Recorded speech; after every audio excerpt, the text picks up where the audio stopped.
Hi guys, here's one here. Hey, me, the co-creator. This video will not be edited.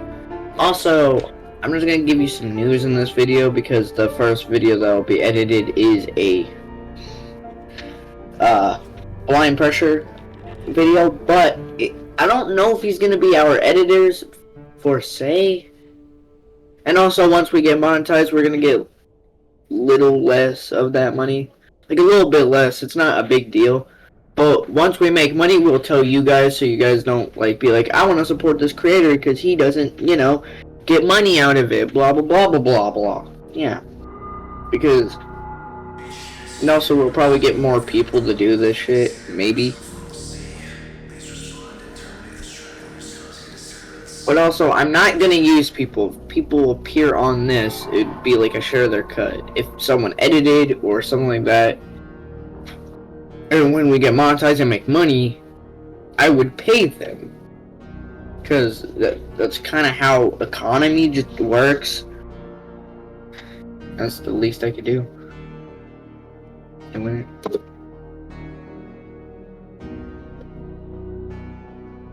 But also, I gotta say thank you to my friend. He has a channel. I think it's monetized. I don't know exactly if it's monetized or not. But I will put it in the description of this video because I want to support him. So look in the description. That's the friend that said he was going to edit that video, the blind pressure video that isn't out yet. I'm sorry. It's just complications are happening. But yeah, I just wanted to tell you guys. Go subscribe to him, support him. He has a gaming channel, he has a TikTok, all of that. So just go and support him. Okay, we could start now. Now, this video will be doing an update on the documents added and also have been updated. Yeah. Forget something? I haven't. Now we did die this. Yes.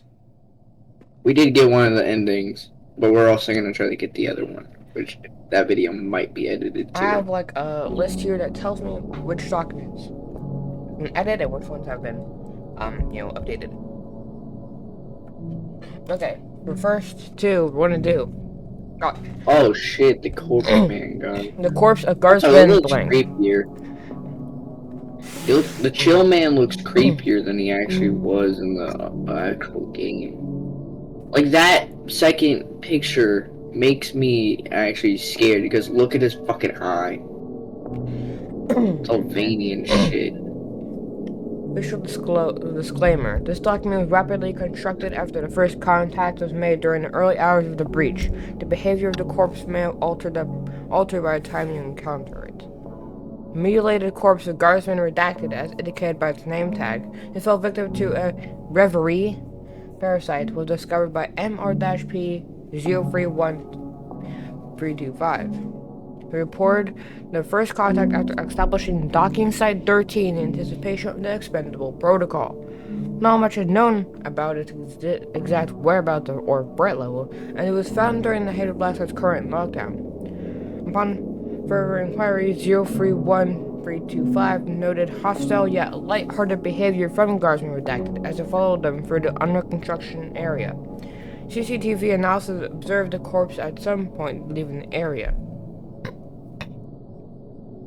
Judging by the estimated time of the breach starting, it is assumed that the reverie is currently in its third stage, Inui. Or Inui, whatever. So there's stages to it, yes. like a virus. Guardsmen redacted exhibits several typical reverie behaviors. However, several specific abnormal behaviors were also observed. When retrieving coffee from its previous guard station, Guardsmen redacted was seen pouring the contents into exposed skin, resulting in third-degree burns, and then observed its injuries for 2 minutes and covered the burns with sleeves. So wait a minute. Why? I think it's trying to mimic behavior, maybe, is what I'm getting at, but it doesn't fully understand what humans are doing. Because it seems like it's copying humans, right? Waiting for people to open doors, pouring coffee, and just doing normal shit that a guard would do, like a worker would do. So I think it's trying to copy what the guardsman would probably do, but doesn't really have full grasp of it. So it just fucks up on it. Okay. Makes sense. Holding a photograph of its host's dog, which was taken from Government Redacted's desk, the picture was then discarded on the ground and subjected to repeated stomping. Glass shards from the frame were subsequently picked up and ingested, along with the photograph, deliberately inserting a needle that had been retrieved from another employee's sewing kit into its right eye, resulting in self-inflicted blindness. What the fuck? Although It these also seems specific like it hurts behaviors... the host. Like, for some reason, it's doing shit that would hurt the host for some reason. So I think it gets a kick out of pain, probably. Or some kind of thing out of pain. Gets something out of hurting the host. Also, I think the reason why it's probably mimicking other guardsmen is probably to show that it tried to make it look human and act human. So it can, give birth and, infect other guards and people to live and have their babies live and all that, but doesn't fully grasp the concepts of it, so it fucks up a lot of the time.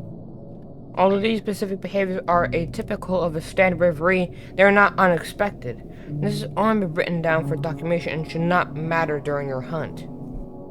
Reverie parasites exhibit unique case-by-case behaviors during stage 3 of their life cycle. This case will remain stationary if directly in its target's line of sight, brushing its victims at extreme speeds only if unobserved. Government Redacted will attack its prey upon being caught if they fail to follow its game. If the victim's attention diverts to another task such as removing a necessary obstacle, Government Redacted will wait patiently for them until the task is completed. So it seems like I don't think it's the human in control, it's the parasite. So the parasites are kind of sentient is what I'm getting at, is they're kind of sentient. Because they all have different behaviors when they infect a host. And this one is sadistic. The one that we see in the game is sadistic. He likes to wait. He likes to watch his prey play this game that he's made. He's doing it on purpose, to hunt you down, playing with you, playing cat and mouse with you. Okay, sorry. Okay. This cycle repeats until the victim's either dead or Government Redacted concedes defeat. 3 separate sightings of this instance has been recorded. If Government Redacted suspects incoming danger, it will attempt to hide itself by looking for cover in an attempt at self-preservation. It will hide if it recognizes a fight it cannot win, and personnel are recommended to follow its lead. It is of utmost importance that the corpse is hunted down and kept dead this time. Should the reverie be fought in Stage 4 Cocoon, a 90 kilowatt laser drill will be brought to the cocoon immediately to cut through the scalp. After which Wait a minute, wait a minute. The spider cave. They look kind of like cocoons. I'm just pointing that out. But we never see a spider in there, so what if it's actually their cave? There is a spider in there. Oh, well, I've never seen it, but... It's in, like, the darkness hiding. Yeah, but it also makes sense what it's capturing. It's capturing guardsmen. But also meaning it's a big threat when it gets to the last stage, the cocoon phase. So it has, like, some weird metamorphosis? Maybe the spider is this, I don't know. Might be weird. I'm just saying, because it seems like it has a metamorphosis, like a spider. It consumes and kills things, but tries to not be, killed at its young stages. But when it's consumed enough and grown enough, it will flee and make a cocoon that is durable. That's why they need that much laser. And then, now you continue. After which is to be shot in the brain.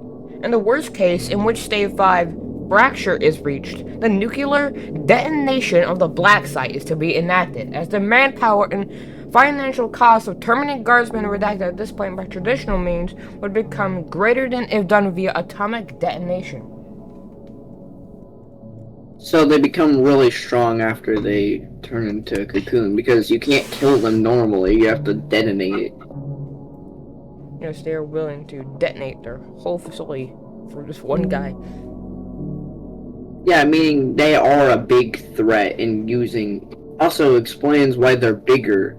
Because it's not just the dead corpse. The flesh we see inside of it, like that eye there, is the corpse. But the other part of it, the deformed looking parts, I think it might be it, like, transforming maybe? Building some kind of cocoon. Rebarb. Z1264, codenamed Rebarb, is a sentient mass of flesh capable of controlling inanimate objects.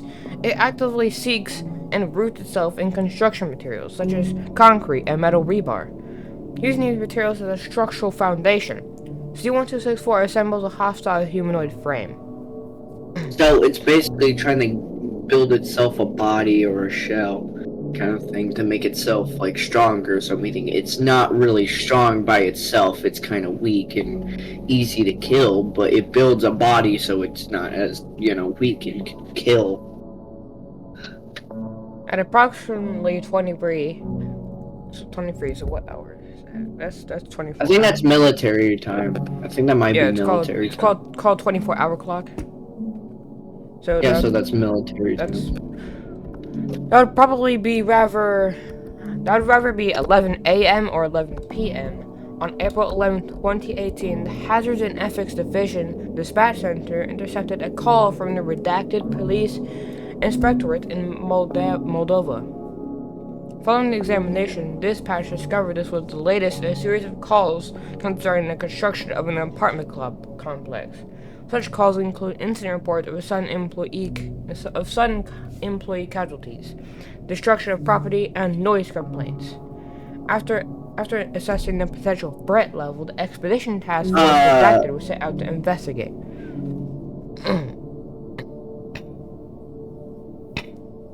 Yeah, so it's 11 p.m. So 11 p.m. I think I might be wrong, but I looked it up. It said like 11 p.m. Okay. Upon arrival, Task Force Leader Redacted described the scene before them as absolutely abysmal, the stench of dried blood making itself apparent immediately. Operatives reportedly had to navigate through a sea of disfigured, crushed bodies, some almost entirely buried beneath shattered concrete and rubble. During their investigation, operatives were ambushed by what appeared to be a mass of concrete, steel, and various pieces of construction equipment. So yeah, so it doesn't say those kills were intentional, but it might have been intentional. Unable to take it down by conventional means, Task Force Redacted destroyed the mass's frame by repeatedly and relentlessly striking with explosives until the amalgam was small enough to incapacitate it and capture safely. A sole survivor was located in the rubble, claiming that the disappearance and deaths of fellow employees had been ongoing since construction began. They assumed it was due to structural instability, even going as far as to suspect it was the work of environment activists. So what it's basically, I think it's saying, one, it says instability, so it was not stable. So I think it taking pieces out of the construction killed some of them because the rubble.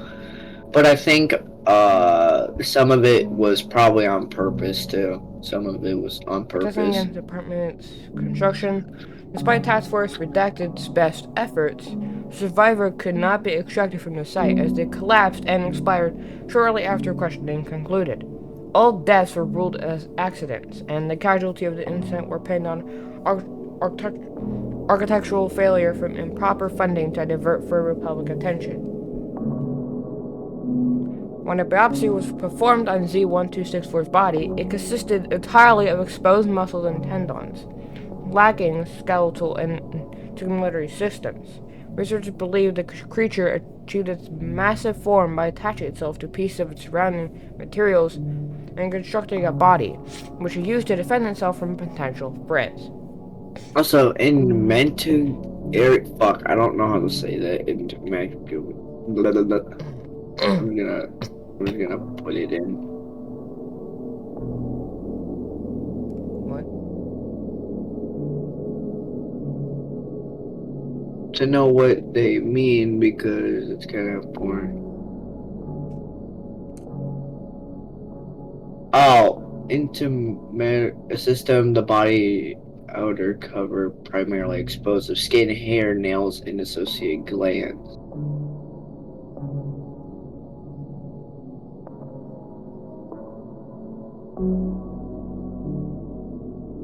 I'm gonna put in Google Translate and just play. Fuck. Yeah, it's not.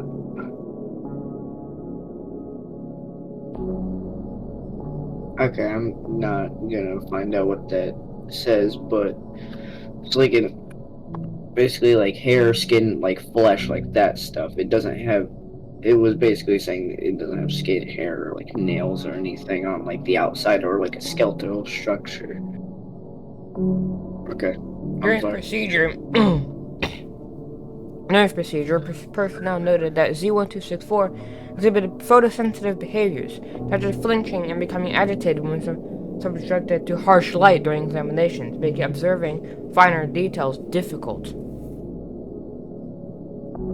Further investigation should be conducted to understand the extent of this reaction and its possible use for containment protocols. Additionally, research into Z1264 biology could yield medical technology capable of reattaching or regenerating lost limbs. Post-lockdown addendum. After successfully establishing docking site 13, MR-P031325 encountered Z1264 during a routine inspection. This led researchers to believe it had retreated deep into the outskirts and had already begun constructing a new frame. Operatives were urged to exercise extreme caution when attempting to recapture Z1264. Once Z1264 spots their potential threat, it will screech and sprint on all fours toward the target. Operatives are advised to use tools capable of emitting intense flashes of light to force it to disengage. So basically, that's why it runs, because the light hurts its eyes and it can't really focus on killing anything. Okay, there we go. Now we're going to do the documents that have been added into actually this update. Now, those two documents were updated in a previous update, but I'm going to do the ones out of this update now. So, next we got, where is this guy at? Oh, there he is. Abomination. Yeah, he was added. I think, right? Yes. Added. Abomination. Z264, codename Abomination, is a massive reptile and the last known member of the Voay americanus species. I'm going to say Abomination from now on because that's a weird word to say. The Abomination was a carnivorous reptile, approximately the same size as a Nile hippopotamus, found exclusively in the Everglades. Its skeletal structure. So it's almost as big as a hippo. That's fucking massive. The skeletal structure closely resembles that of the extinct Voay genus of crocodiles, particularly sharing the distinctive features of horns that protrude from the skull. Like the relatives, the Abomination has specialized glands in their lower region of their jaws capable of producing venom, similar to Venus comodoensis, the Komodo dragon. Oh, yeah. But also, Komodo dragons so if it has like a similar venom, does that mean it can make you lose blood? Because Komodo dragons literally bite like things that are like bigger than them just to watch them bleed out and die, and also they're like eat kind of like dead meat, so it also gets infected. So not really a good thing if this thing has that. However, unlike their relatives, this venom contains a potent acid capable of paralyzing prey and corroding flesh. No So like a neurotoxin. No Z classification was given due to them being considered wild animals. The urban shade first encountered the species during an excursion in the Everglades while investigating an unrelated anomaly. During the operation, personnel were unexpectedly attacked by a congregation of voe. As a result, the mission objective was changed to prioritize the elimination of all voe in the area. Approximately redacted voe were subsequently neutralized. I think this one is inspired by the SCP Hard to Kill Reptile is what I'm thinking about. Because I don't know, the design just reminds me of Hard to Kill Reptile, but yeah. During Operation Urban Shade Operative Redacted was exposed to a significant amount of blood after detonating an explosive device directly in one of the creature's jaws. Following the exposure, the operative insisted on halting the colony and impulsively smeared the void's blood on their team member, who expressed that they felt very, very pretty. This action led to a frenzy where operatives would playfully cover each other in blood. So this thing has like, oh, I get what it. So not like, so it has like an acid-like effect, not like like a drug kind of effect, is what they mean. Like the venom has like an acid, the burning kind of acid, but its blood has like an acid-like effect, like makes everyone trip balls. Makes them protect the species. Yeah, After all that's why it's operatives, probably the last one, because they're durable. Because look at it, it put a bomb in its jaw and it just did that to its jaw. After all operatives had applied the void's blood to their skin, it became apparent that the substance exhibited anomalous biochemical effects when exposed to human tissue under certain conditions. Unfortunately, only 7 voids survived the colony operation. These specimens were transported to the Hadrian Black site for further study and experimentation.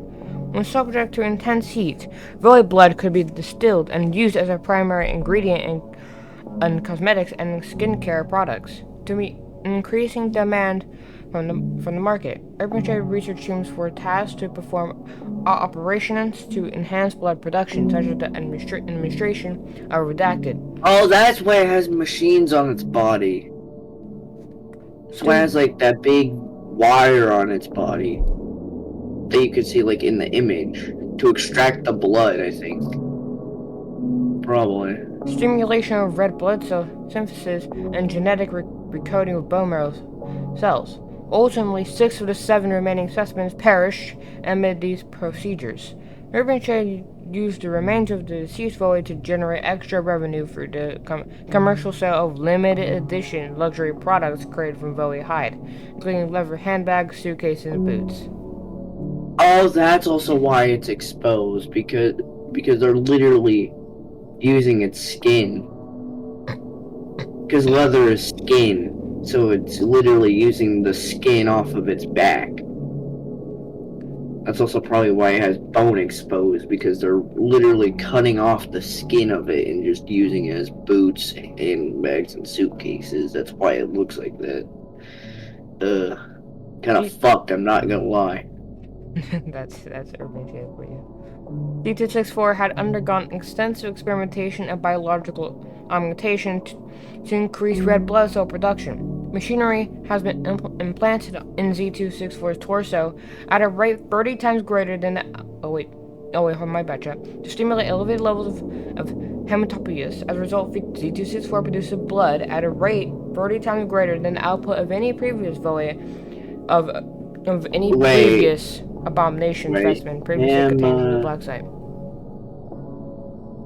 Hematopoiesis, whatever.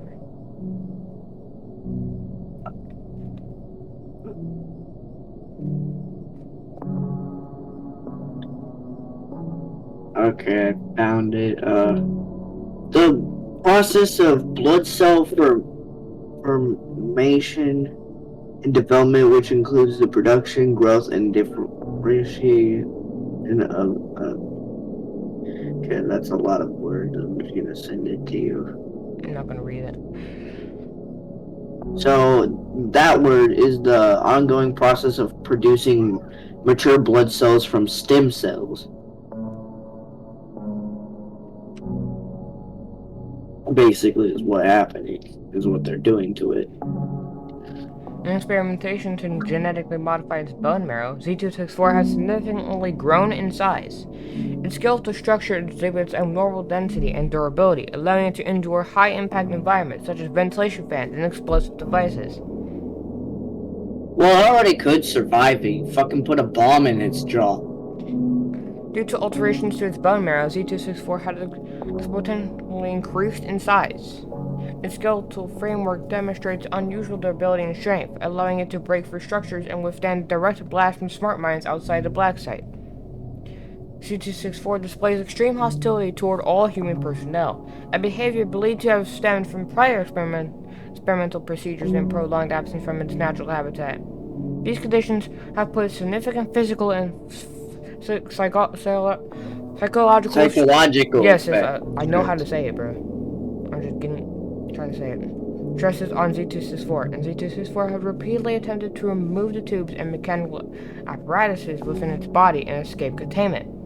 These have failed due to limited limb length on the creature, and Z264 has sustained severe self-inflicted facial trauma from these attempts. So wait, it's kind of confusing on what the fuck caused that then. I guess that caused it?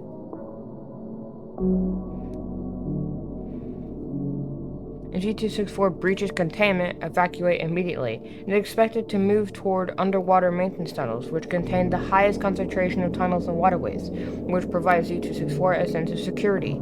If a breach is suspected, personnel are strictly advised to avoid entering bodies of water. If an encounter is unavoidable, discard any items that may impede you and attempt evasive maneuvers.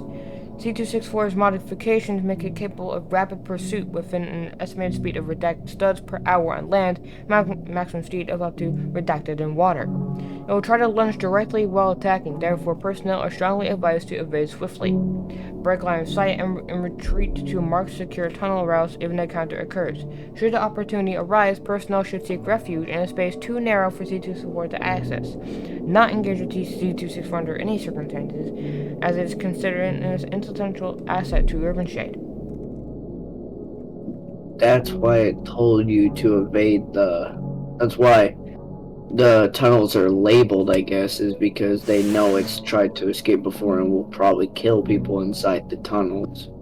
So going in a space that is so tiny, it can't go in it. Next, we got the Angler variants. The Angler variants were originally mentioned in the Angler document, but never actually got any information on them. But now they do. So this is technically a new document, and now actually changed one. First one we got is Blitz. Z283B, simply called Blitz, is the first discovered variant of Z283, appearing approximately redacted minutes after Z283 was spotted. Researchers identify Z283B by its face's resemblance to fish in the genus Caslardius. How do we say that? So wait, which part? Right below faces. In the first Face. paragraph. I don't know. Oh, it's a fish in the genus. Faces resemble to fish in the genus, and then I don't know what that says. Charlie Otis. Genus is like something I think it means like genetically, but like I don't know what that other word is. Whatever. With three luminescent eyes in its left eye socket and an empty right eye socket. Survivors who encounter Z283B report that it exhibits exceptional speed and causes more substantial electrical signal disruption. Life flicker for twice as long as of any other Z283 instances. If its echolocating screeches become audible, the probability of surviving the encounter drops to 0. Its tremendous speed will have it reach the current location of any operative present before they can react, often described as occurring in the blink of an eye. Operatives should hide as soon as possible when they identify Z283B. Pinky. Z283P, affectionately referred to as Pinky, was given its name due to the vibrant pink color of its face. It is similar in appearance to Z283, differing so that weird word we couldn't say is a scientific name. So the genus. Like, there's stuff that connects things by DNA, and the genus is that one of those. So it means like that biologically. So apparently, a viper fish, a real thing, by the way, is in that genus. So I don't know. And primarily its correlation and presence of an ESCA. Unlike the other variants, Z283P does not flicker or overload electrical circuits within its path, making it particularly dangerous to individuals who have grown accustomed to utilizing this method as a warning. However, Z283P travels slower than most of its counterparts, giving those in its path more time to react. Z283P's echolocating scream has been described as uniquely and extremely ear-piercing. If personnel I remain think they accidentally misspelled that because echoloding screen doesn't make sense. I think they like misspelled it. typo check. If personnel remain vigilant for auditory cues, Z283P should be a negligible threat. So also that makes sense why you have to get a locker. It uses echolocation, meaning most likely it's really blind. Frogger. Z283F, informally referred to as Frogger for its frog-like appearance, is the fourth discovered variant of Z283. Unlike its counterparts, Z283F's face does not bear a clear resemblance to any known family or genus of deep-sea fish, though researchers who escaped Z283F suggest it could be mimicking specimens of the family. That's probably just a special word. Enter Dine. Frog, right? Special word for frog? Most likely, yeah.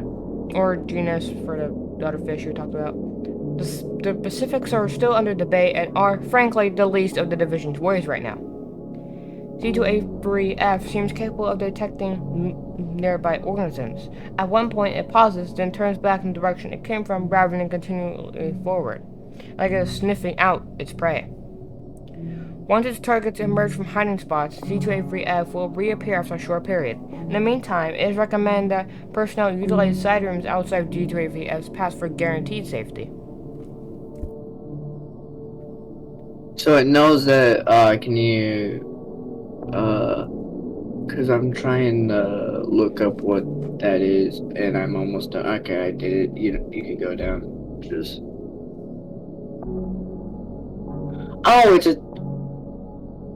Oh, it's a frog. It's a frogfish. It's a frogfish. Yeah, and it's the family. It's the family part of like the genetic thing. Like, so yeah, apparently, yeah, there's a frogfish or small camouflage angler with large mouth and modify the petrocontrol fins that reassemble legs. But yeah, apparently. Z283C is the third discovered variant of Z283. Its appearance resembles fish in the genus. Okay, go ahead. Okay, I'll try. I'm trying to make it quick. I'm not trying to. You can keep reading. I don't care. Have undergone decompression from drastic pressure changes. Surviving operatives have unofficially referred to this variant as chain smoker, attributing the name to its green-hued skin and the persistent emission of smoke from its body. Z283C is the slowest recorded Z283 variant by far. Personnel apparently that Psychorolitz, I don't know how to say that, is a genus of a marine ray-finned fish. Belongs to the family Psychorolithidae, I don't know. The fatheads and toadfishes. It's a scientific name, apparently, so. Personnel should have ample time to prepare and take cover in the event of such an instance to minimize casualties and reduce psychological trauma. It's strongly advised to either delay entering the storage lock until Z293C within immediate proximity, or remain in the side room as Z283C's trajectory. As again, that's another typo. It said right there, Z293 Z2. It said right there, the second to last line. Entering storage lock until Z293. Should be Z283. Like it says at the top, Z283. 8. Not Okay. Z293. Our typo chat. Okay, Our typo. we need, guys, you gotta tell them about the typo. You gotta give, you know, you gotta share the video to them and tell them that they have 2 typos in files. That's not fair. Okay, so this is my favorite document so far, chat. Next is Sterile 87, okay? This guy's got a ton of lore, okay? Sterile 87. Sterile 87 does not exist. Sterile 87 does not exist. Sterile 87 does not. Okay, we're done. Stairwell 87 does not exist. Pretty sure it's an SCP for. It doesn't exist. I don't get what you're talking about. We didn't read the file. Are you going insane? Yes. Do you need some help, buddy? Because it doesn't exist. Next, Stairwell 87 does not exist. Pretty sure it's an SCP thing, right? Yeah, I think it's supposed to be like an SCP thing. Sounds like something SCP related. Yeah, because there's like some things that are like legit just objects or like places, like the Infinite IKEA is a place, like it's an entire place. Okay, next one we got is Lunar Dock. The Lunar Dock's experimental cargo dock that utilizes aluminium gravity orbs technology. Despite its innovative design, the lunar dock was deemed a failure due to high operational costs and overall lower efficiency. Proposed as the natural evolution of cargo logistics by Director Kepler, the experiment sought to utilize the newly acquired material aluminium, which had recently been extracted from the surface of the Almighty and transported to Earth. The concept was centered on working on a novel cargo dock using reserved water technology, allowing submarines to load and unload cargo containers without the need to surface. Despite initial pushback from the board, the experiment was ultimately approved, in part attributed to Director Kepler strategically leveraging his position to advance the construction of the lunar dock. Have to help with a bit of blackmail.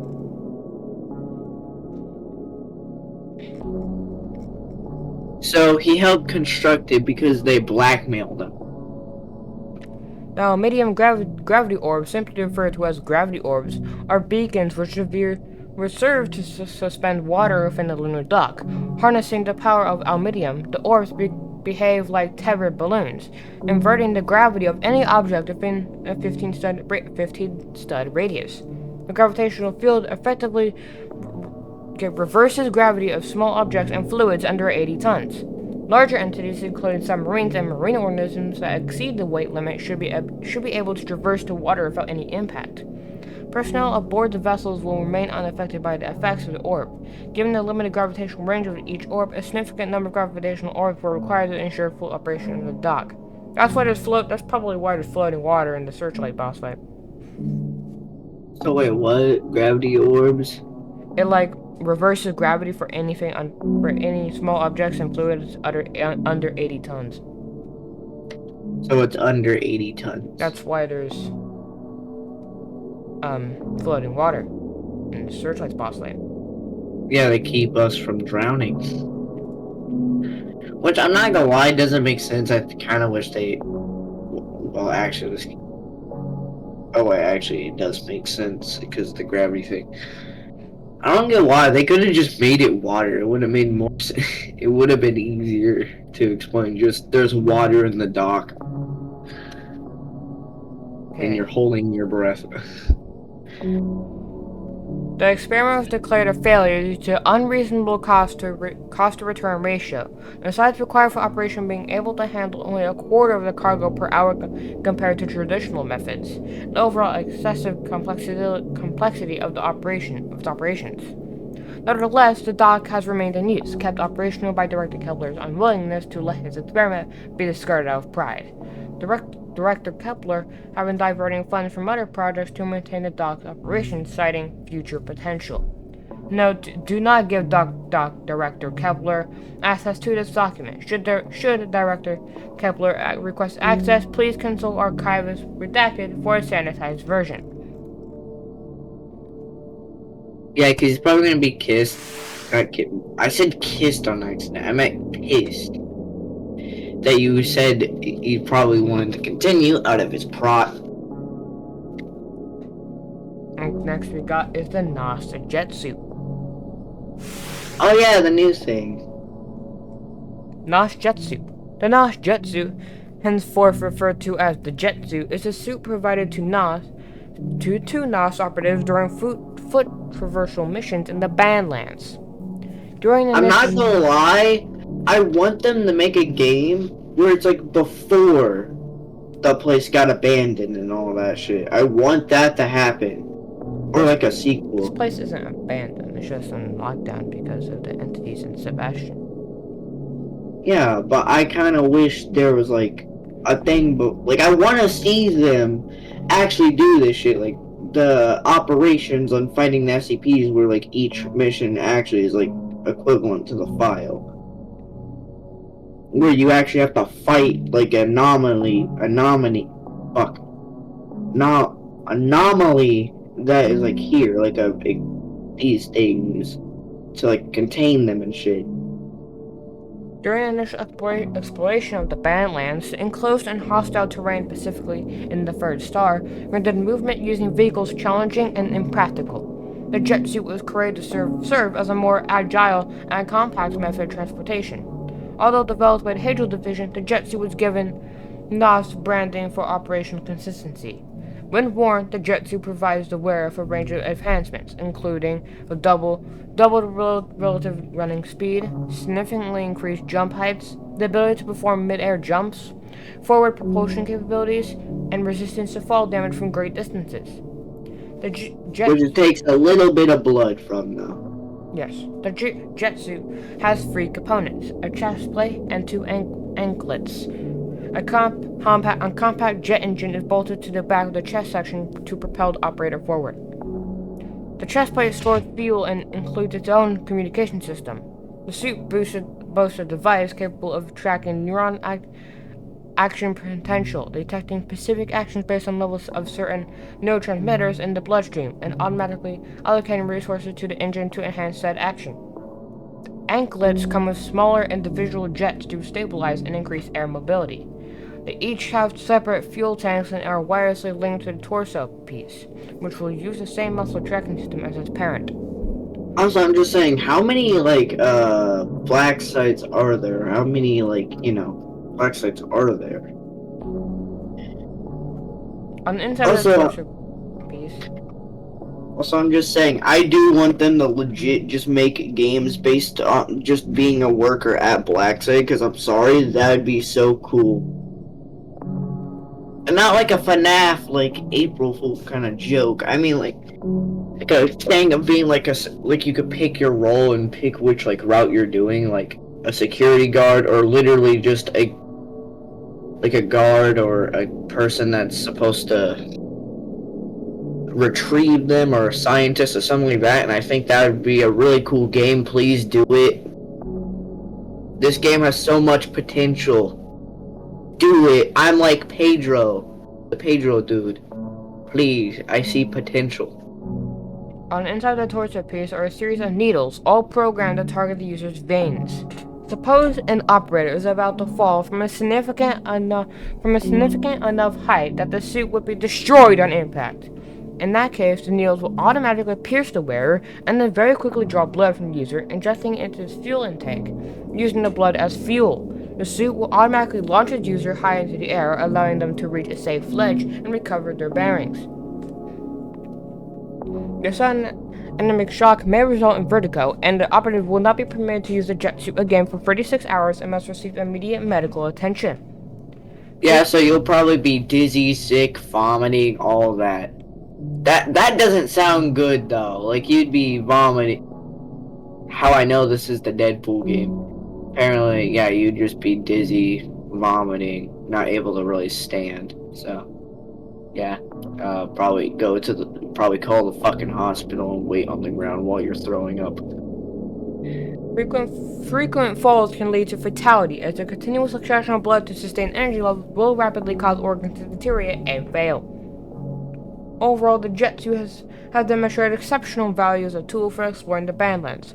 Following their proven success, the Halo Division is actively looking into expanding the Jetsu's capabilities beyond exploration and having them serve an active combat role under a newly established Scourge Brigade, a specialized military unit equipped with combat-focused variants of the jet suits. The deployment of this unit is projected for the first quarter of 2027. 2027. So technically, how long? So 2027. Holy shit. Also, where the file was floating. I swear I saw the files float. Next is Jetsu evaluation, because we didn't read maybe. I'm going by order of what this says. It might be that. It says firewall. I guess this is firewall, but correct name, whatever. Yeah. Okay. Jetsu evaluation course. The Jetsu evaluation course is a testing complex that trains NOS operatives to handle the equipment correctly and for entertainment purposes. And for entertainment. So people are just watching, eating some fucking popcorn. Constructed in 2011, the evaluation course was created to provide personnel with comprehensive training to use a NOS Jetsu properly. Refer to the NOS Jetsu document for further information. Technology following the establishment of a permanent base of operations in the Badlands.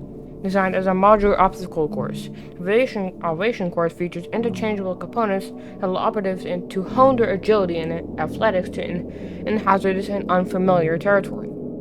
Following the successful training of operatives in Jetsu technology, the Jetsu track experienced a significant decrease in use.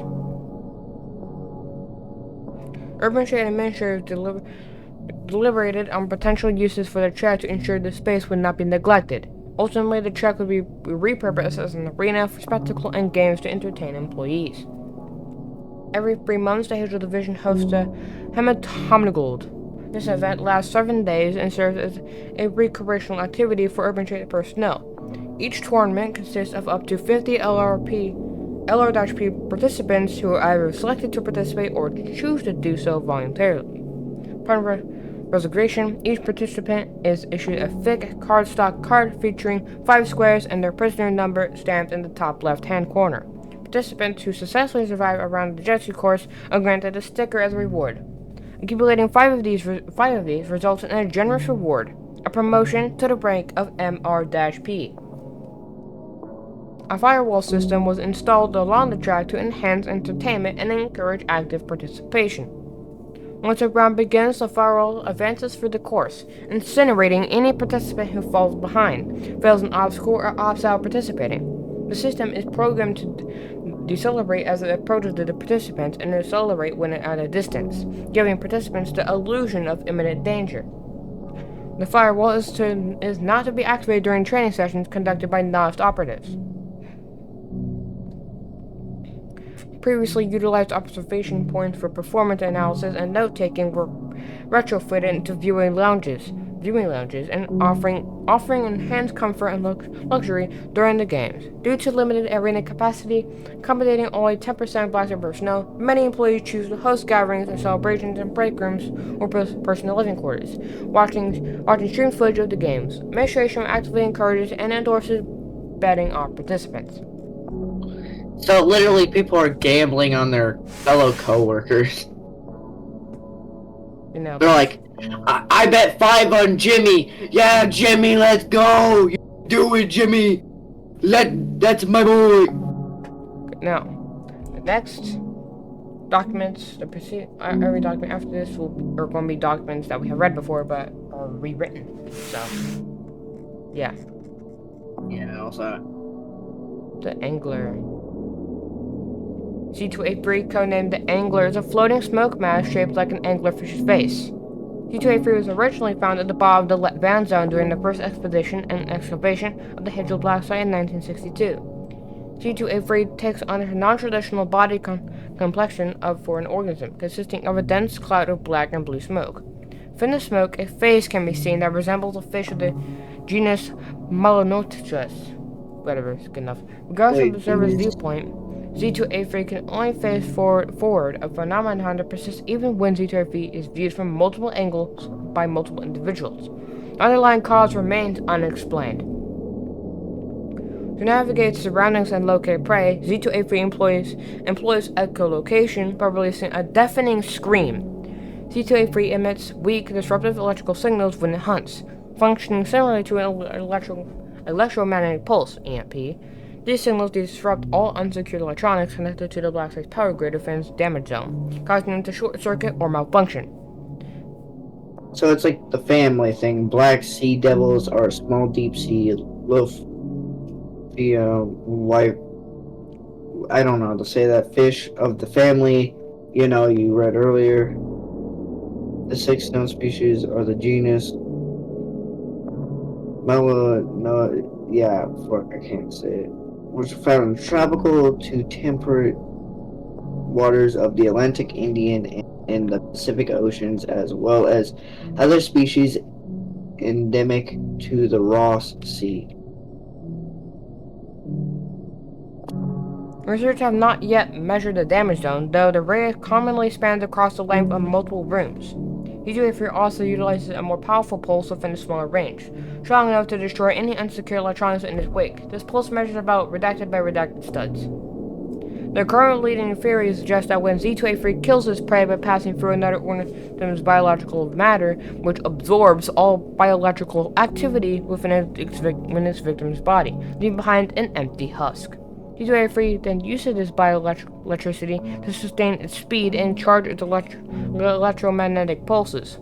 As long as Z2A3 is persistently feeding, its rampage will not cease.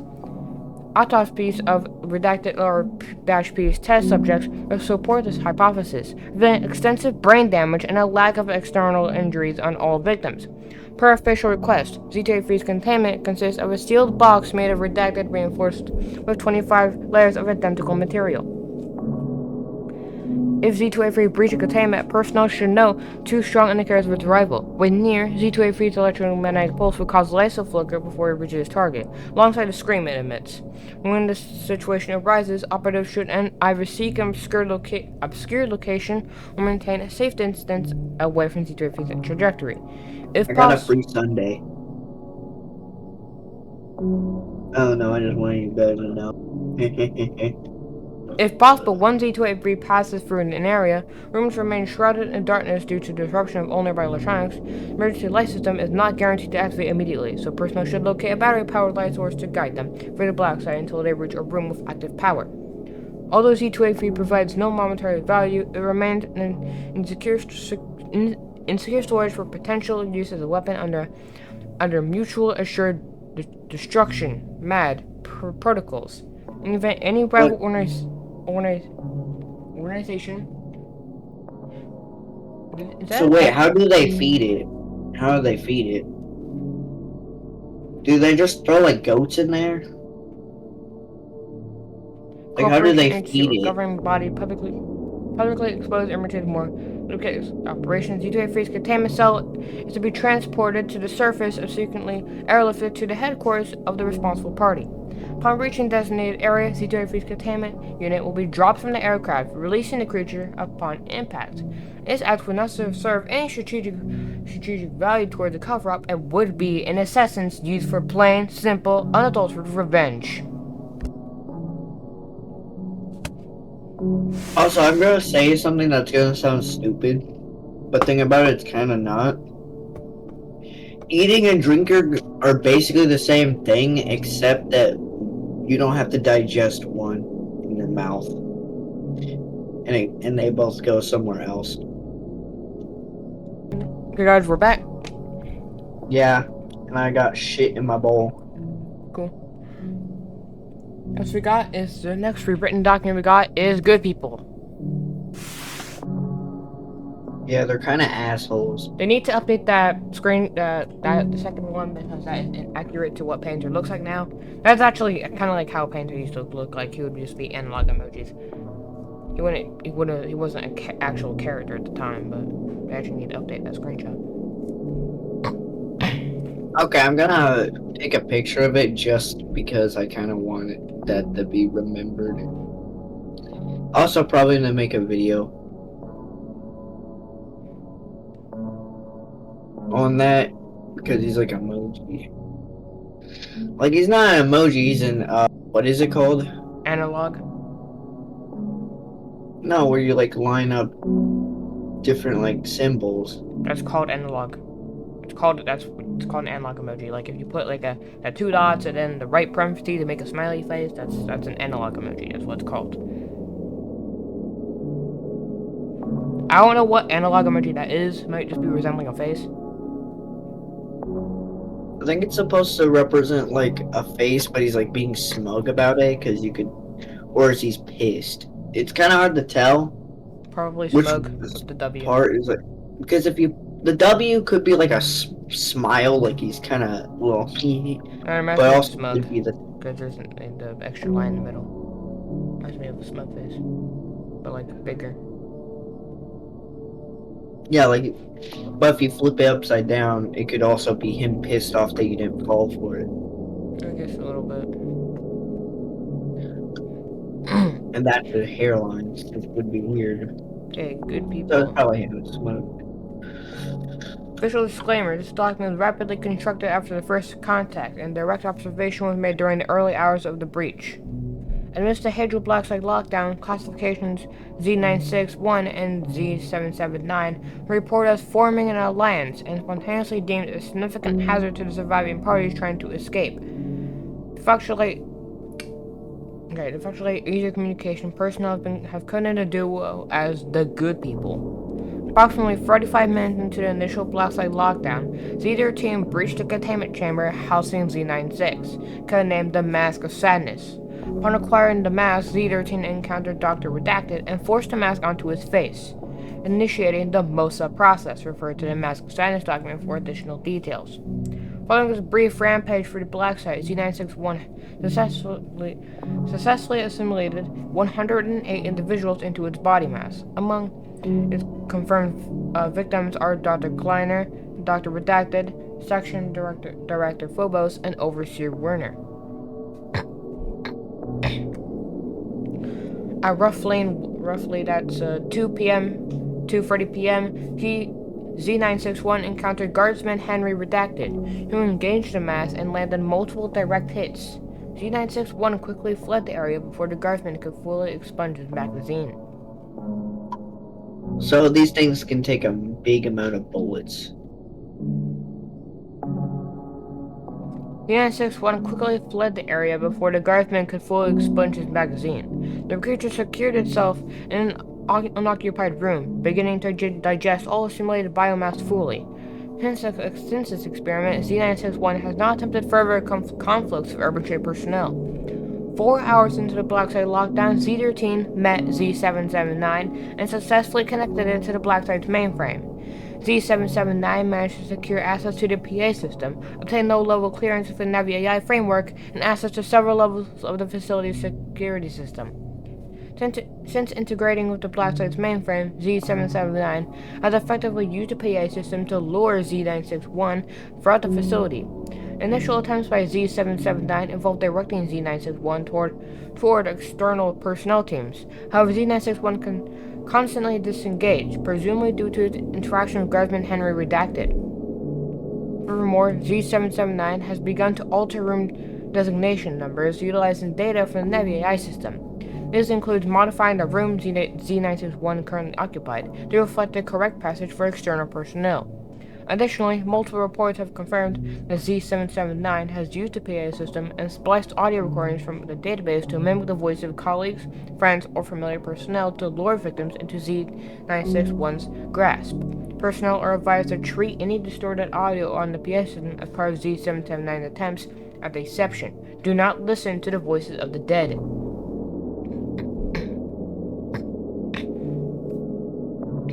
Should personnel come across multiple doors along a designated Navi path bearing identical door numbers, So they can mimic voices. Z779 is Painter. Yeah, but it says they'll listen to the voices of the dead. Yeah, because Z779 is like listening in to people. voices and then like clipping that voice and then like reusing it. Oh. So he can mimic. We have audio recordings. Should Yeah. personnel come across multiple doors along a designated navigation path bearing identical door numbers, it should be assumed that Z961 is behind one of them. To identify the correct door, operatives are advised to listen for any breathing, growling, or other animalistic sounds that Z961 may make. Personnel may also observe numerical door signs shredding sparks or flickering scan lines on the monitor, resulting from excessive pressure from Z779 overriding protocol. It is advised to avoid contact with Z961. However, should you pursue it, ensure that you are adequately equipped with armament, as assimilation to its mass is a documented possibility.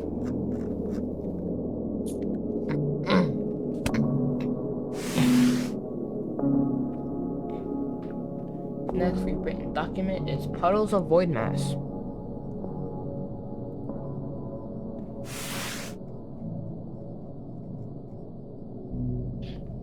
Puddles of Void Mass. Official disclaimer. ZV06 manifested during the breach, so this document remains incomplete. We have supplemented it with sufficient information to assure personnel understand its nature should they encounter in the black site.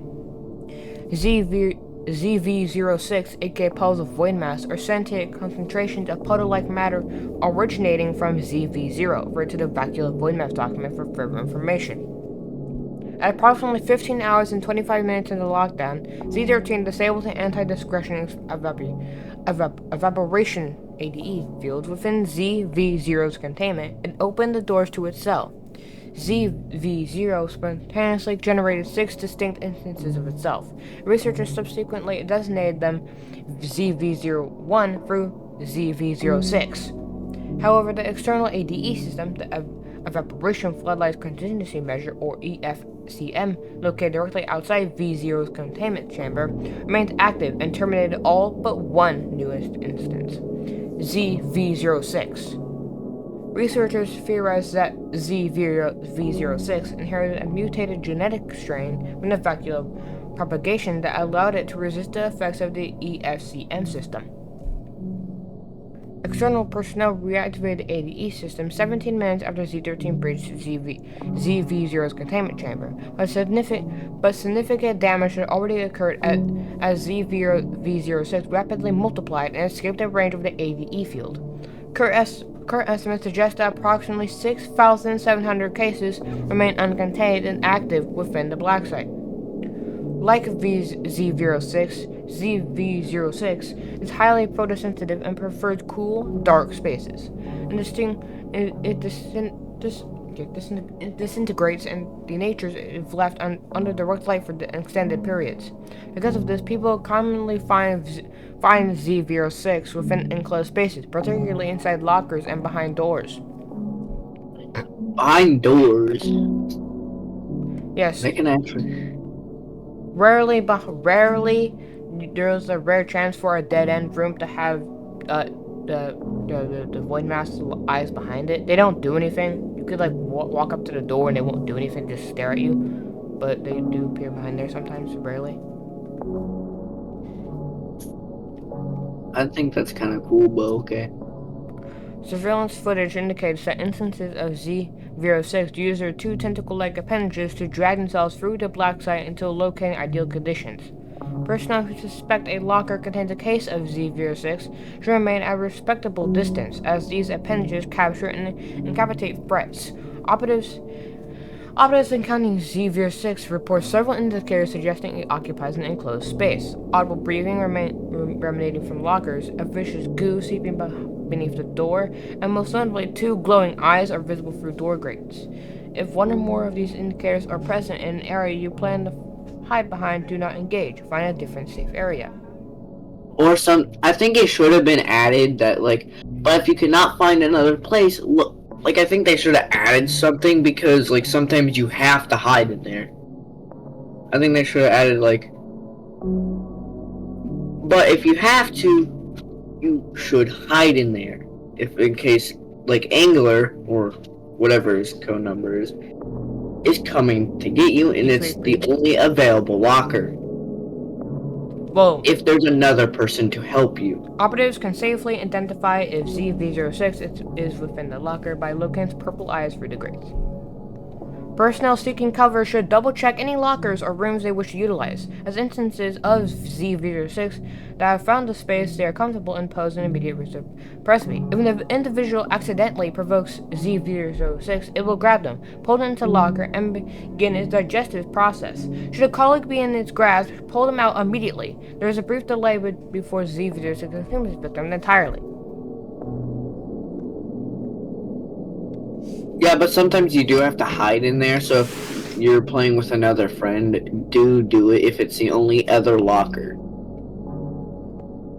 Next one. And your friend already picked the locker that doesn't have an instance of that.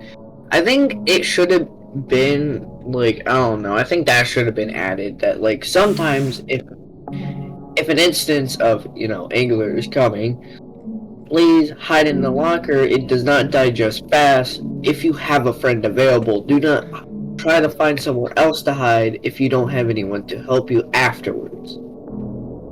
I think that could have been, I don't know, neat that.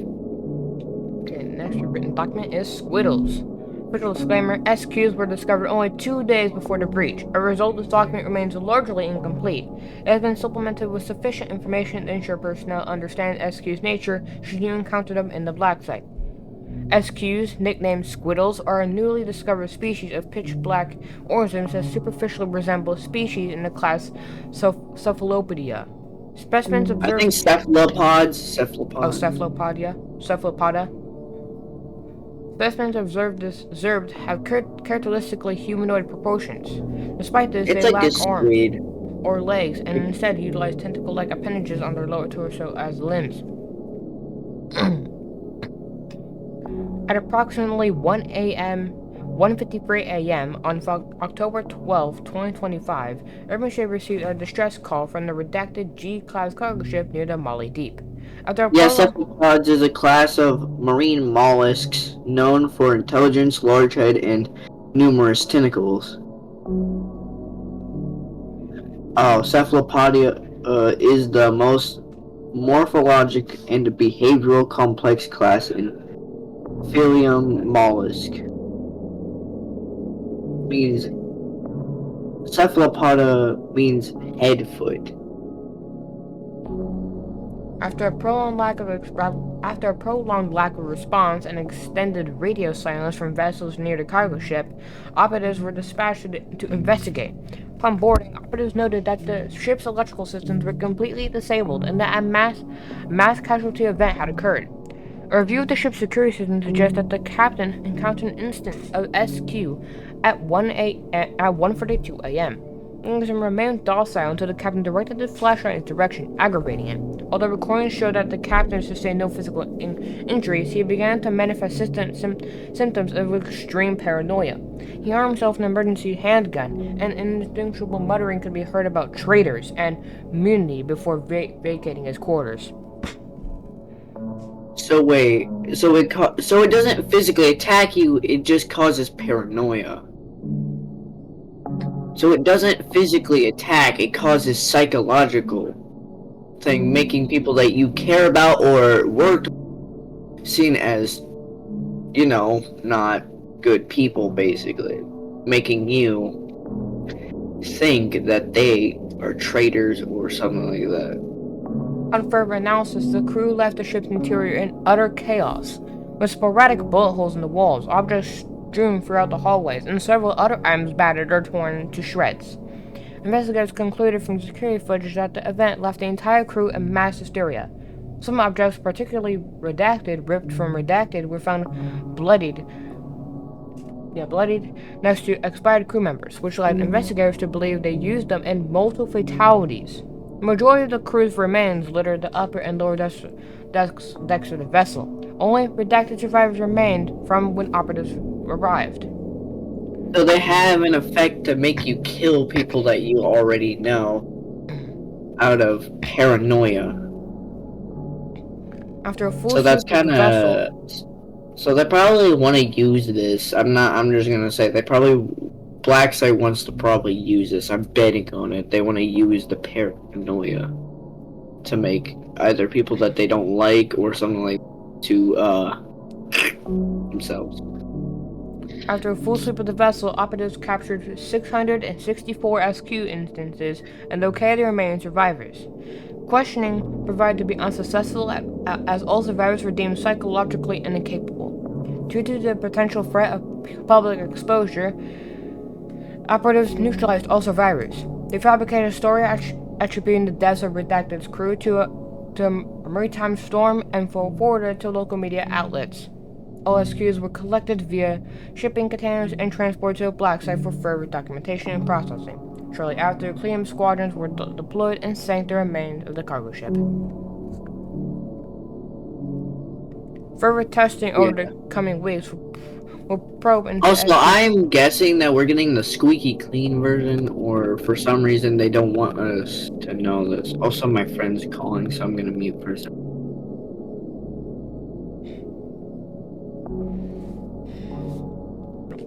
Anyways, chat, we're back. Further testing over the coming weeks will probe into SQ's psychoactive properties and their use in psychological warfare, interrogation, and medicine. Bro predicted it. 142 SQ instances are scheduled for transfer to the bioparanormal subdivision to research the potential synthesis. It's kind of easy to tell at this point because they're not good people. They are very fucking evil on what they do. Synthesis of a psychosis-inducing agent. If an application is found, SQs will receive a Z classification. Otherwise, Urban Shade will dispose of all SQ instances after testing. Post-lockdown addendum. So they're gonna fucking genocide the species. Field data from agents during redacted G-class cargo ships expedition indicate that SQs exhibit docile behavior, passively floating in place if left undisturbed. However, SQs will become aggressive when exposed to any illumination, regardless of source or intensity, or if they were within 5 studs of another organism. Operatives have reported that after being attacked by an SQ instance, their face before disputation induces. Pelly's pissed off. So wait, before dissipation? After that. Two words after that. That's what I'm wondering. Wait. Dissipation introduces Yes, that's... Polynopacide? Is what I'm guessing.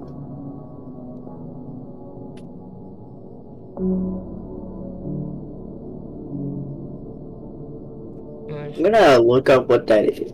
Okay, and will taint their vision until the cells heal. Previous observations point toward SQs causing focal seizures during encounters. Curiously, those who find themselves near SQs observe that their face changes appearance, often varying depending on the viewer. It is believed that proximity to an SQ allows it to morph its bioluminescence to reflect its greatest fears. Oh, so it'd be our character's greatest fears now, okay.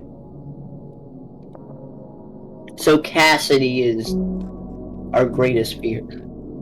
Also, polynopacide, which is translated to seeing again in Greek, is a rare neurothalamic condition that causes vision images to persist or reoccur after original stimulus is gone, to distinct from normal after images, which is brief persistent of an image after looking away. So basically just kind of makes the same image appear. Okay. Also, what causes it is disruption in the brain visual processing pathway. So they're making us basically see the same thing over and over. Okay. Next written document is for Pandemonium.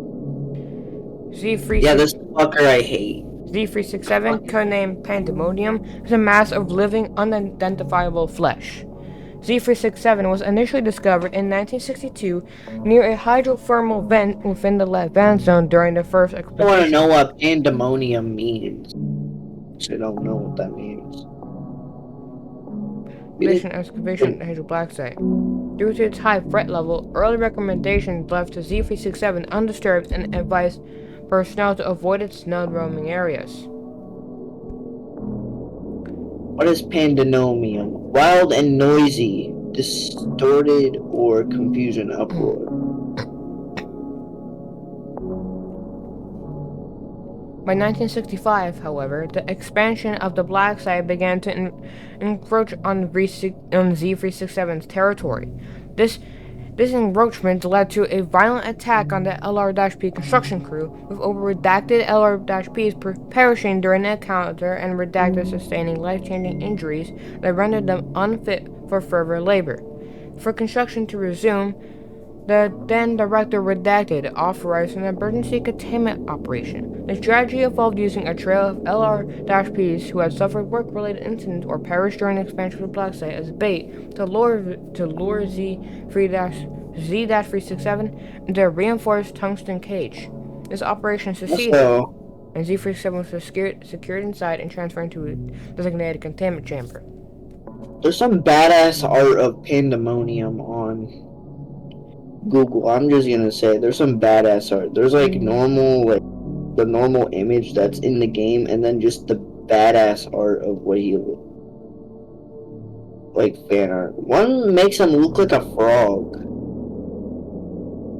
That's cool. I'm just saying, people got talent though. Maybe I should draw him. Guys, do you want that to be a video? Comment that down below if you want it to be a video or not. Me drawing pandemonium. Can you stop plugging your videos in this video? I didn't plug it. I said if you want it.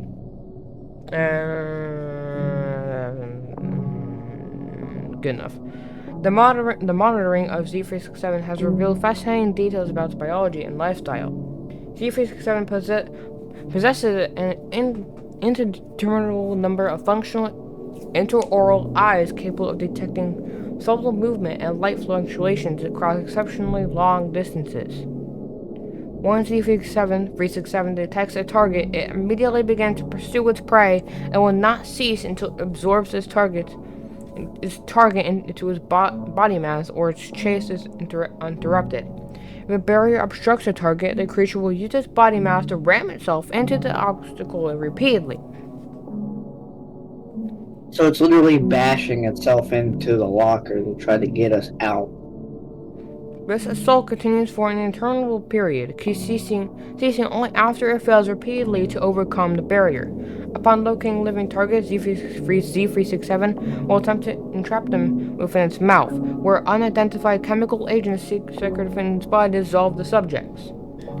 While Z367 seems to prefer live feed, researchers classify Z367 as a scavenger feeder as it subsists primarily on a wide range of waste materials. The diet meaning it will find just dead bodies and just eat them. So it kind of just finds whatever it needs and just eats it, but it will also hunt things down if it needs to. Its diet includes biological refuse such as the carrion, plant mulch, and human remains, as well as non-biological nutrients like gravel and silt. I don't know what carrion is. Pile of flesh. Remarkably, Z367 can also digest some synthetic materials, such as plastics and polymers. Molecular analysis of Z367 reflects this as the composition resembles decomposing organic tissue. Oh, carrion from Latin caro meat, also known as carcass, is the decaying flesh of dead animals, so it will legit just eat dead bodies. Cool. So if you're rotting, you aren't safe, it will consume you. Place of polymers chemically identical to plastic and containing trace elements of various natural and artificial metals. Overseer Werner has ruled that this unique digestive capacity makes Z367 a worthwhile asset for the black site. Noting it could save millions in waste disposal costs. Per official directive, Z367 is currently contained within the interior landfill, serving as the black site primary waste disposal. All refuse produced by black site employees is to be fed to Z367 to ensure it remains passive and compliant. There's a pivot, man. waste produced by the black site that Z57 cannot process is to be stored and dog redacted and brought to the surface once a month. Okay, so they're literally using this guy to eat trash. Nice. Well, at least I think probably the dead subjects that they kind of kill. You know, probably the like subject that they're killing or dead bodies that are just there that they need to dispose of. Because it says like it doesn't say trash. It says like any living things.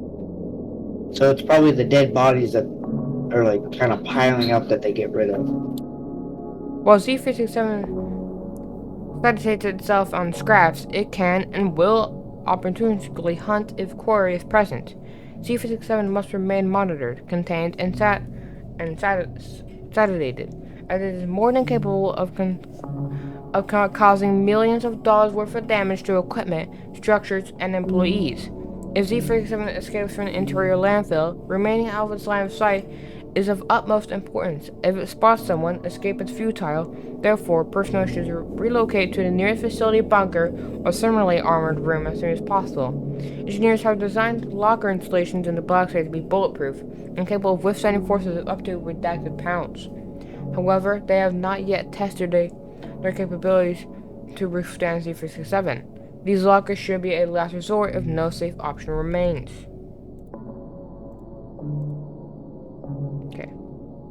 Why is this thing a glorified rubbish bin? Surely it could be put to a better use? There's a reason why you're not getting paid, intern. When Z57 becomes discontent with its conditions, you will know. So when it basically gets tired of becoming a giant trash bin is basically how he's responding. Is if it gets tired of being a glorified trash can, you'll know. But I don't think it's like trash. I think it's dead bodies most likely. Because again, it never lists like just random shit as its diet. Like it'll eat anything. It's probably the dead bodies because, like I said, carcasses. It did say also meant to plastic. be. So it's probably eating plastic, plant remains, and all It that. said plant so too, yeah. Yeah. Also, I think it could probably be, if they ever do want to use it better, they could have used it for like keeping the plant guys back, because again, it probably keep them from escaping. Use it like a guard dog. If they escape, most of them will get consumed. I don't think they want that. Next, we got 5 documents left. Next is wall dwellers. Z90, codename wall dwellers, is a species of armless humanoids distinguished by the pale, chalky texture of their frontal surface. It is a sole member of the genus Redacted. The first recorded encounter occurred on July 20th, 2023, within an abandoned Redacted office complex in Los Angeles. 4 social media influencers entered the building following reports of disappearances and rumors of it being haunted. When they failed to appear at a brand event in Beverly Hills later that night, concerned connections used GPS tracking to locate their last known position and alert the police. So how many do we have left that were updated? 5. Okay. 2 LAPD officers discovered human-shaped formations in the office interior walls and immediately called for backup. Additional officers on the scene found and identified the presence of an unidentified armless wooden figure roaming the premises. Due to the anomalous nature of the encounter, Urban Shade operatives assumed control of the investigation. The officers This is also what SAP Foundation does, is when people report anomalous behaviors, they come there, wipe people's memories, and take the anomalous object with them. The officers were provided a generous donation to ensure their silence and for them to distribute a statement attributing the deaths of the 4 individuals to a construction accident. See, this is one thing that I think shows that I think the Urban Shade is less rich as SCP Foundation, because they have an entire SCP can like create a liquid that, if given to someone, will wipe their memory. And that's what they use to keep people silent, is to literally just wipe their memory of the entire thing, so they don't tell anyone about the SCPs. But in this, they pay people to shut the fuck up.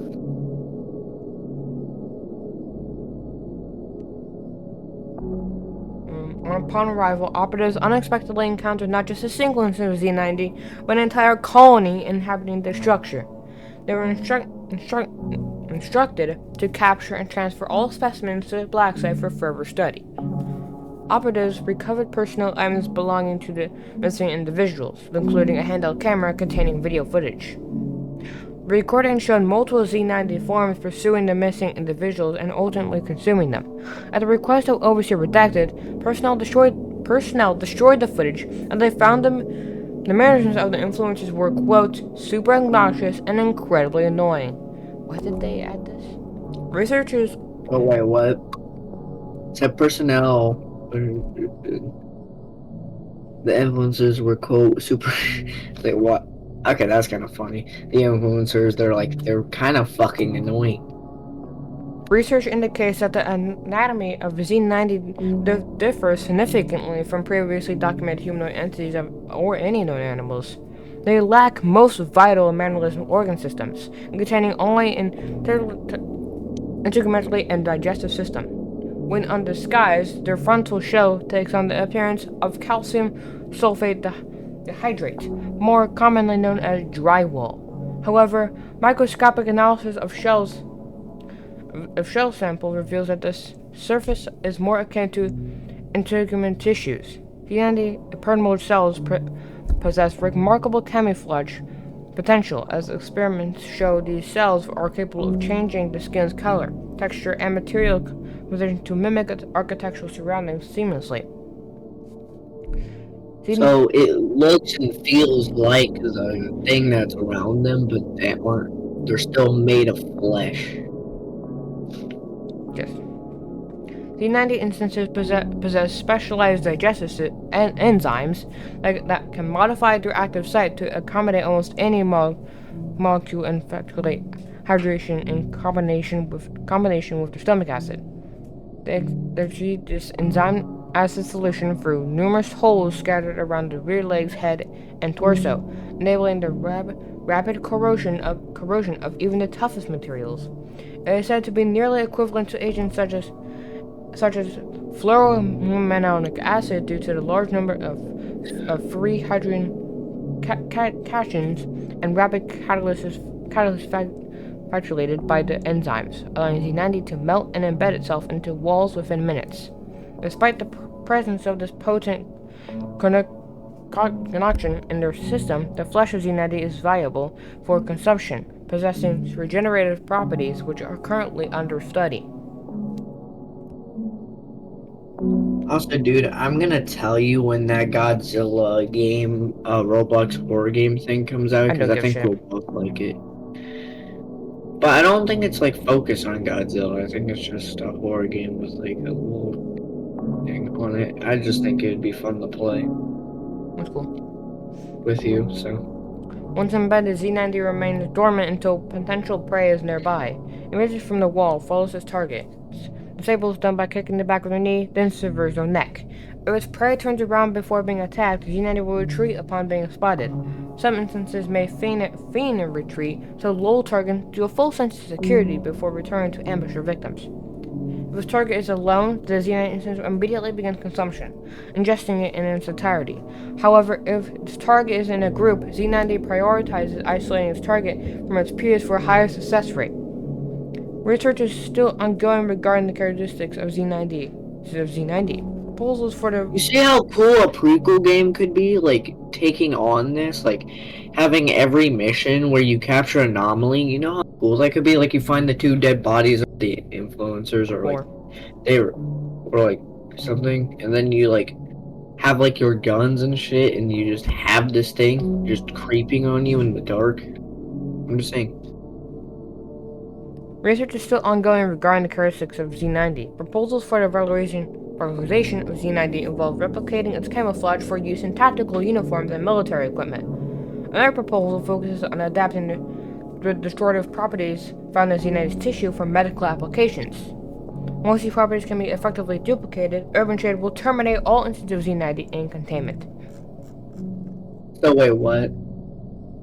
When something's replicated, When they use their tissue for medical stuff, and or use their flesh or whatever on in the front as for military outfits and stuff.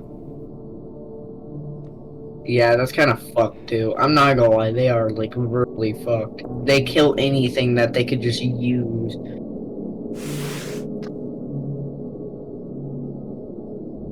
Next is IFA Station. Also, I'm pretty sure these document pictures might be outdated, though I can't really see that much of IFA Station. So, but they did remodel him. I think it's a little bit, maybe.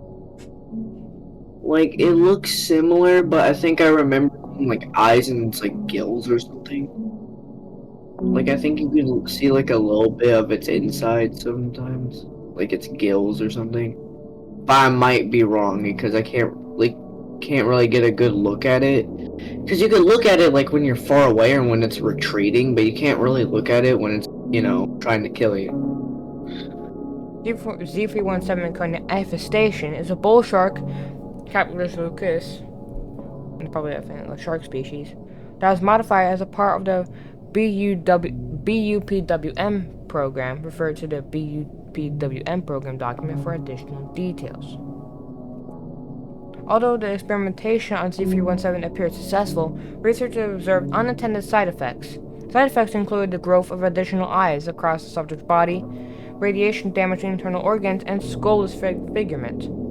Radiographic imagery further revealed that the presence of eyeballs lining Z317's internals, such as its gills, stomach, and esophagus.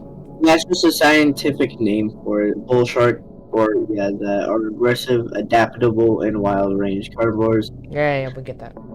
Found in warm, shallow waters around the world. Yeah, it's literally just a scientific name for bull shark. Just a scientific name for it. These newly formed eyes exhibit an intense radioactive green hue, with pupils that have mutated into a distinct cross-like shape. That's more like a star, but okay. And I think a star would have an X for it too. That's not like a cross, because a cross is more like blocky, but that's how most people would draw a star. Yeah, whatever people, rather way. But before physical mutations occurred... Actually, it reminds me of Guiding Light, actually. Like the middle of Guiding Light. Like Guiding Light is shown. I think you're thinking about Curious Light, because Guiding Light is with the moon symbol. Curious Light... Oh, yeah, Curious Light. Yeah, I'm thinking Curious Light. Before physical mutations occurred, Z317 experienced multiple behavioral changes, such as a desire to approach and maintain proximity with researchers, as well as an attention span superior to other members of a species. Comparative analysis of brain scans before and after this fermentation revealed not only an increase in brain mass, but also development in the forebrain, the neurologists compared to the human cerebral cortex. Yeah, scientists for, your brain, basically. Specialists administered multiple intelligence exams to Z317, and it demonstrated problem-solving, memory retention, and critical thinking comparable to those of a human adolescent. That's actually kind of impressive. You know how, smart humans are? Because, a monkey, a gorilla, has the brain capacity of a toddler. A gorilla, has the same brain capacity as a fucking toddler. Compared to actual, human intelligence. But they're considered, one of the smartest kind of animals. The closest to humans. So. As physical side effects began to manifest, Z417 completely withdrew from interaction, and hostile behavior began to emerge. Further analysis revealed that C317 had developed telekinetic capabilities, enabling it to exert direct influence over a target by controlling the motor cortex, thereby compelling the target to establish and maintain eye contact. According to the reports from surviving LR-P, Z317's control is weak and it can be overcome by simply averting one's gaze or placing an object in Z317's line of sight. While researchers initially observed this behavior only during control testing, they began to suffer severe radiation poisoning when attempting any form of interaction with Z317. Some theorize that Z317 actually sought out methods to manipulate and comprise the minds of personnel. Several employees, including nearby guards and non-research personnel, reported hearing the voices of loved ones or authority figures attempting to lure them towards Z317's enclosure. Given the serious one. I'm kidding. I'm joking. Continue. Given the serious security concerns posed by Z317's aggressive behavior, Supervisor Redacted ordered Z317 to be euthanized on October 18, 2025. Post-lockdown addendum. Euthanized? So they planned on euthanizing him. Oh yeah, euthanized him. Meaning they were gonna kill him. Incinerate. Meaning they planned on putting him down. At approximately... Also, 1816... That 18... That's It about... says 1816 hours. That'd be like 6 p.m. 6:16 p.m. I'm gonna put exactly 1816 hours. Yeah, equivalent to 6:16 p.m. in hour format. Z-13 breached the Z317 containment chamber and released it from its confinement, allowing Z317 to enter the open ocean. Contrary to expectations, Z317 did not attempt to flee the Let Van Zone. Instead, it has remained near the black site. Once the lockdown is lifted, operators are to hunt down Z317 and euthanize it immediately upon recapture. The official statement is as follows. If an operative encounters Z417, all efforts must be made to avoid direct eye contact under any circumstances until they enter the next room. Z317 appears to engage only in areas with large windows and ample space for free movement. Notably, Z317 avoids areas where smart minds have been employed. Do not listen to its words, regardless of how convincing the voices may sound. So basically, they somehow let it out, but when they capture that thing, they're literally going to kill it. Which, I don't know if that's a good thing or a bad thing. They kind of just make things and then just say, I'm gonna fucking kill you. Okay, there's 3 more left. Searchlights. Vulturus luminara, informally referred to as vultus or searchlights, is the first identified species of its genus and exclusively inhabits the Let Van Zone. Its species name was derived from the Latin term vultus, meaning the face as involved in looking, and luminaries, which are traditional holiday lanterns.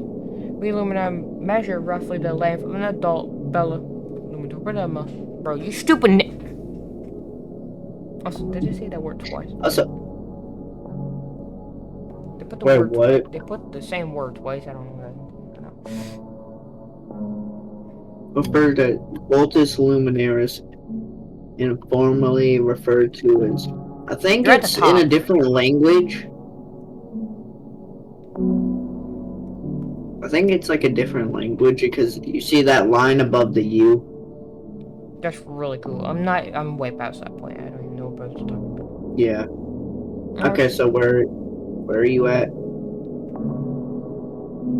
Bro,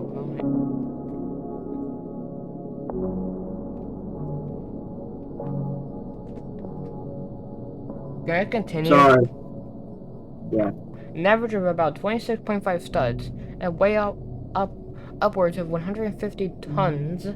Urban Shade initially discovered this species alongside the Let Van Zone in 1961, but scientists did not formally study them until 1975, a year after the Hadron Block site was completed. Due to their taxonomy with wild animals, they do not receive a zoofield classification. Crucial psychological genetics indicate a distinct relationship of the vulture's genus to the phylum Isogeniida. You stupid. Echinodermata. Echinodermata. Echinodermata. Ta. Fossilized skeletal remains discovered throughout the trench lead I don't know what the fuck that is, biologists to though. theorize that the species has existed for at least 80 million years. Estimates shown that between 300 and 350 individuals remain within the advanced zone. Adult vultures possess 4 eyes located on the ventral side of their body. Interestingly, these eyes exhibit anatomical similarities to those of the family Chimeleonidae, as they can move independently of each other and nearly achieve 180-degree rotation. Oh. Phylum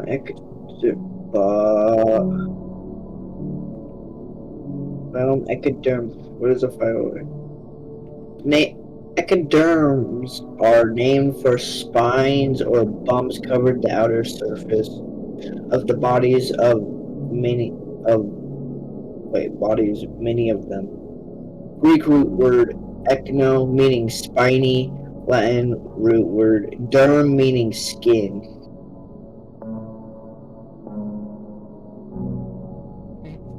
Between their eyes is a large mouth lined with multiple rows of serrated teeth.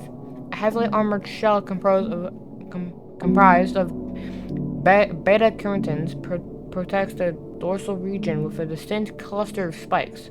Vultures have 2 short side caudal fins that they use for movement, and 1 long central caudal fin they use for stability and propulsion. Vultures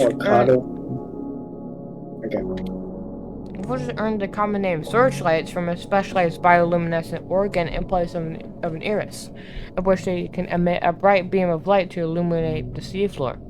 They have a specific evolutionary adaptation to the capitum lucidum, which allows their eyes to appear glowing even from the smallest reflection of light. This gives vultures exceptional vision in the darkness of the deep ocean, complementing their panoramic vision.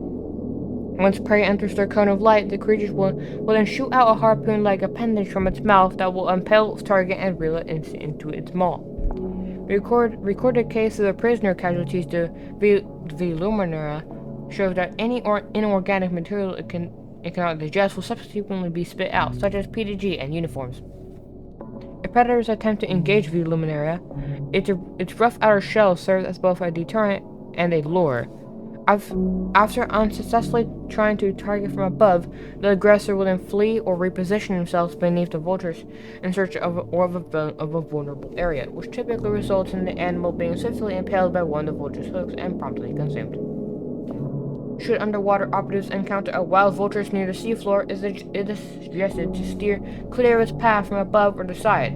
If neither option is feasible, the recommended course of action is to seek cover beneath, or inside solid structures until its creature has passed. Attempting to navigate underneath vultures is not recommended and should only be considered as a last resort if no alternatives are available. Steve Doris raised safety concerns regarding the lunar dock following an incident in which vultures nearly entered the facility after an operator left the bulkhead open. In response to this event, regulations mandated routine inspection of all exterior bulkheads to ensure they are adequately secured.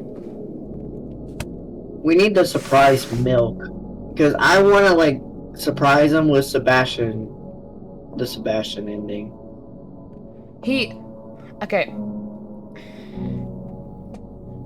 I've DM'd him multiple times and he doesn't respond anymore. One time he did, and he just said that he couldn't play. What?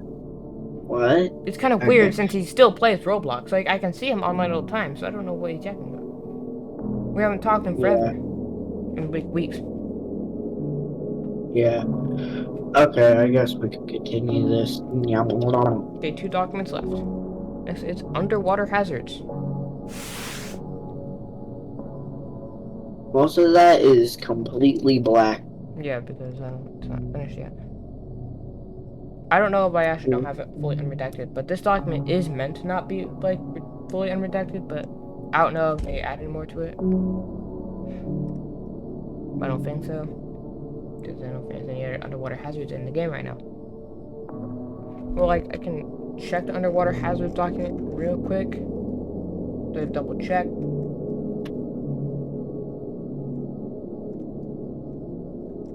Can't find it. Where the hell is it?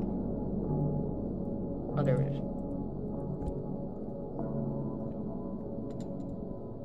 Oh no, they did add more to it. Okay. There's smart mines. They added smart mines to it. Oh, okay.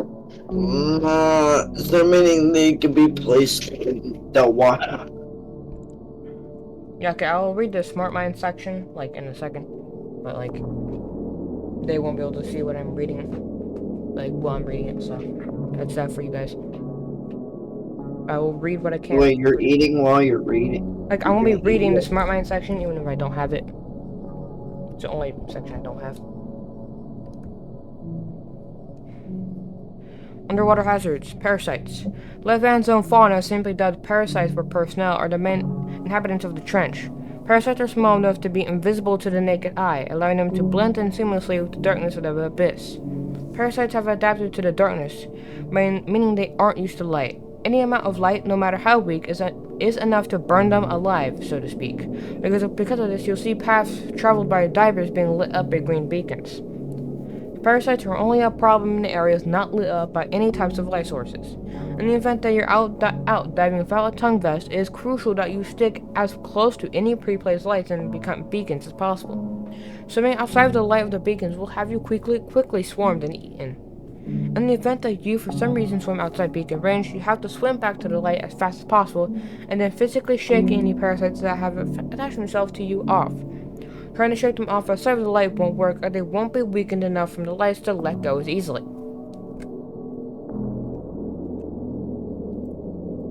Okay, now, go ahead and read the Smart Minds page on the Smart Minds section. So you and the viewers won't see this, but I'll be reading this.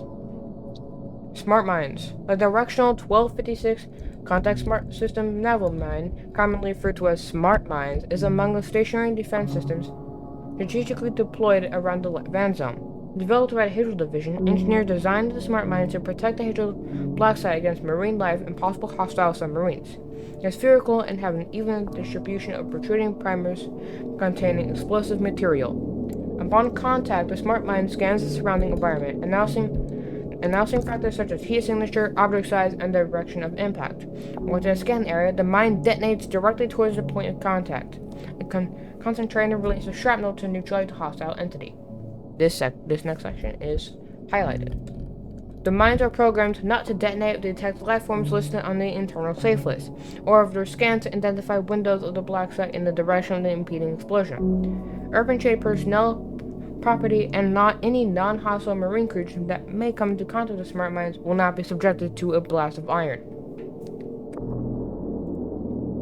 Okay, that's it for smart mines. Okay, so we're done with the files or one more? I think there's one more. Yes, there's one more. Okay. I think it's here. It might not be there. It might be actually in the... Whoops, the wrong button. Forget something? Yes, I did. I think it's here. Yes, here it is. Trench bleeders. Trench bleeder.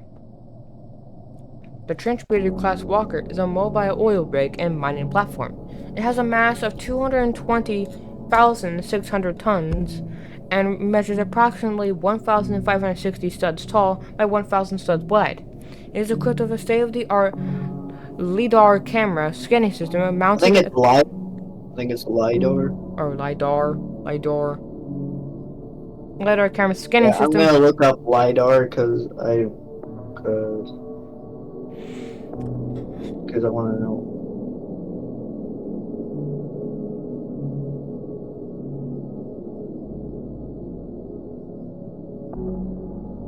You could continue. Whatever. LiDAR camera scanning system mounted atop its flare stack.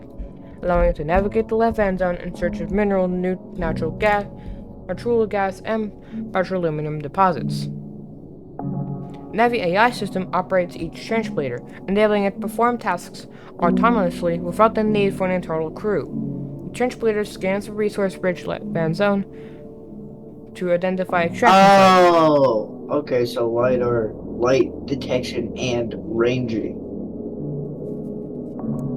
Upon locating a valuable resource pocket, it positions itself directly above the site and initiates the extraction process. Once the deposit is depleted or the unit's cargo stored is full, the translator returns to a designated loading dock to offload materials before resuming operations. Oh, so is it okay if I'm using the AI overview? I don't care. It might not be accurate, so I'm just gonna say. Is a remote sensing that uses light to measure distance and create detailed 3D representation of objects and environment. It's not a camera in the traditional sense, but rather a sensor that emits pulsed laser beams and analyzes the reflect light to determine distance. This data then is used to create a 3D models and maps. Okay. Okay, that's... The translator requires maintenance bi-weekly. Its providing technology allows it to continue functioning during black site construction, maintenance, lockdowns, or site-wide emergencies. In the rare event a technician needs to take the Nav AI offline for maintenance, a skeleton crew of 12 personnel can sustain basic operational functions until the AI is restored. Engineers specifically designed translators to remain stable and upright within low-density water, preventing them from traversing dry land. Exiting the lab van zone would subject the translator to a sudden swift shift in pressure, causing immediate hull implosion, which entail extensive repair and suspension of operation. Once Urban Shade deems the van zone barren of viable resources, they will schedule every translated unit for shutdown and dismantle them so that the Board of Engineering can recycle their components into other projects. There are only 4 transplant units in active operation. Translator 01, Leon, named after Mr. Shade's cat. Translator 02, Rose, named after the woman who redacted.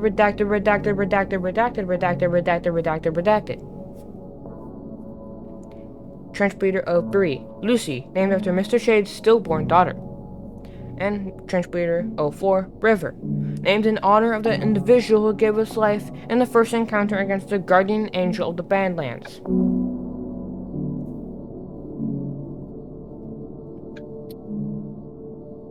At least some of them have heart. What?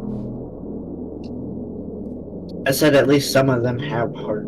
Yeah. To honor people that sacrificed their lives for the black site. Mr. Shea formally requested that Translator 03 be allowed to operate in free roam mode once let van zone resources are depleted, granting an exception from decommissioning. This permits the unit to wander the trench until it ultimately exhausts its power.